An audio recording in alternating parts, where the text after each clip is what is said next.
നല്ല അടിപൊളി പൊരിച്ച പത്തിരി ഉണ്ടാക്കിയാലോ. 350 ഗ്രാം പത്തിരിപ്പൊടിയാണ് എടുത്തേക്കുന്നത്. അതിലേക്ക് ആവശ്യത്തിന് ഉപ്പിടുക. നല്ലപോലെ തിളച്ചതിന് ശേഷം പത്തിരിപ്പൊടി ഇടുകയാണ് ചെയ്യുന്നത്.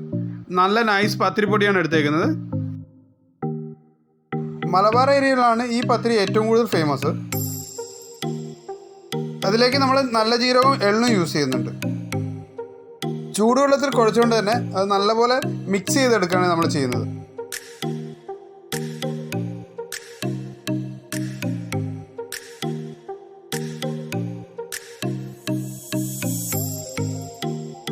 ജീരകവും എള്ളും ഉപയോഗിച്ച് നമ്മൾ മിക്സ് ചെയ്യാണ് ഇനി ചെയ്യുന്നത്.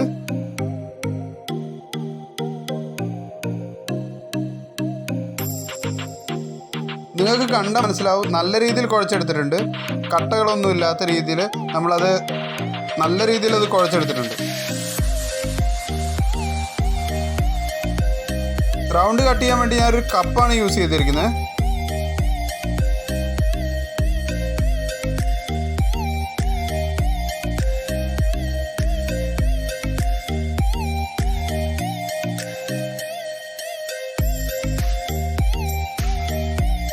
നമ്മൾ പത്തിരി പൊരിച്ചെടുക്കുകയാണ്.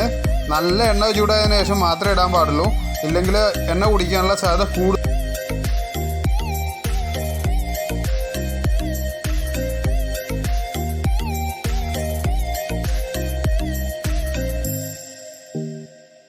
നിങ്ങൾക്ക് ആ പത്തിരിയുടെ കളർ കണ്ടറിയാം, നല്ല ഗോൾഡൻ ബ്രൗൺ ആണ്.